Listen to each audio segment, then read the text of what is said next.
அந்த பலவிதமான குணங்களை களைஞ்சிடுங்க. அன்பை மட்டும் கை கொள்ளுங்க. அன்பை கை கொண்டீங்கன்னா சிவம் என்ற தனிப்பெரும் கருணை உங்களாண்டு வரும்.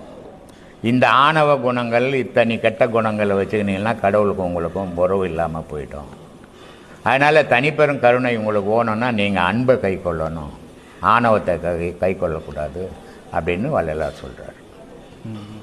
அந்த அன்பை கை கொள்றதுக்கு என்ன பண்ணணும்? நீ பக்குவப்படணும். எதெல்லாம் உனக்கு கெட்டதுன்னு தெரியுதோ அதெல்லாம் நீ தள்ளிடணும். இது கெட்டது, இதுவா நான் ஒருத்தரை திட்டுறோம், இது திட்டக்கூடாது, அன்பாக இருக்கணும் அப்படின்னு நீயே அதை கடைப்பிடிக்கணும்.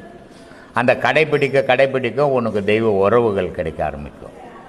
நீ அன்பை கை கொள்ளாத ஆணவத்தை கை கொண்டீங்கன்னா உனக்கு தெய்வத்துக்கும் உனக்கும் உறவு இல்லாமல் போயிடும்.